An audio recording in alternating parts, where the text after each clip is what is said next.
I want to focus on one area of the electorate that I know you've been thinking a lot about, and there certainly was a lot of talk about in the lead up to the election, coming out of it. But young men, everybody's super worried. Are they like irreparably on the Tate Trump train? Are they done? Never vote for a Democrat again? What do you make of the state of young men? What is your pitch to a young man to support your candidacy or politicians like you? Yeah, look, I understand why a lot of young men are frustrated in this moment. And I want them to understand that the people who are exploiting them politically don't have their best interests at heart. You know, I was raised with the notion that being masculine wasn't about hating on or hurting people who you perceive to be weaker than you. It's about empowering and protecting and promoting. And those people who tell you that somehow the successes of women in our society come at your cost, they don't want you to actually look at the ways that you're being exploited by huge corporations that, by the way, all the policies that they support benefit.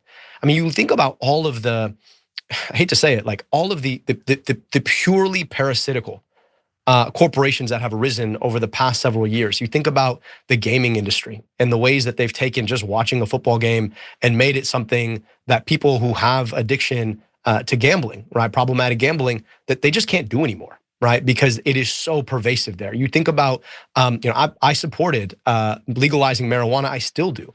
But I also think that needed to come with some regulation about where and how you market it, about the ways that we allowed that whole sector to consolidate in ways that made them yet another force that could rig the economy and rig our politics to benefit themselves. And now you've got marketing of cannabis in places that we know are preying on people who have problematic use. You think about porn and the pornification of like literally everything.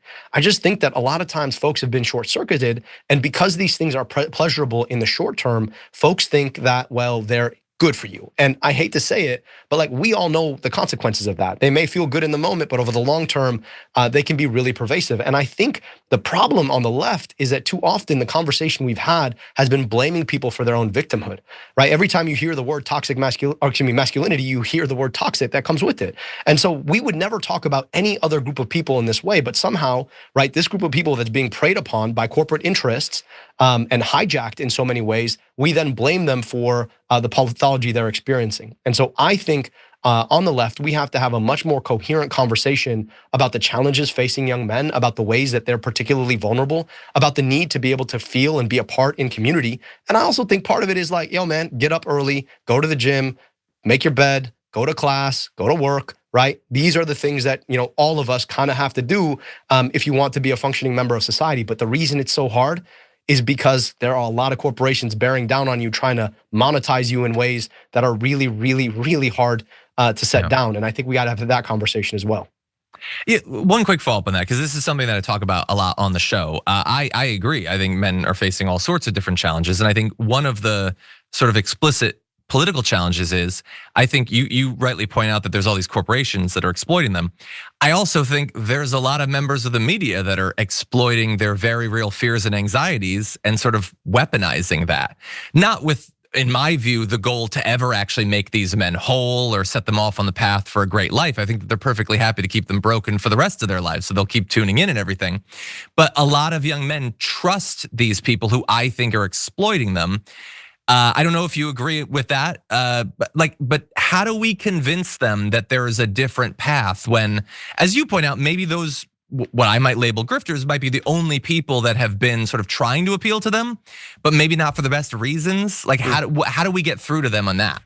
John, I really appreciate the point. And I just want to say, I come at this as a father of daughters, right? Both as I can't credibly call myself young anymore, I'm 40, but as somebody who's recently a young man, and also somebody who wants my daughters to grow up in a world where their success isn't pointed to by their brothers, right? To say, oh, well, they succeeded and therefore I couldn't. And the point that I just make to the bros out there is it doesn't feel good to hate, right? Whatever these people are peddling you to tell you that the challenges you have in your life is a function of some woman over there, like I want you to actually interrogate that. I want you to think about your own mom. I want you to think about your sisters. I want you to think about the people in your life you love, right? What does it look like to step in to a life where we're not so lonely and not so angry and not our pain isn't weaponized by somebody to tell us that the only way around it is right back to those same people who keep breeding all that hate in you. It doesn't feel good to hate. It doesn't feel good to distrust. It doesn't feel good to be lonely.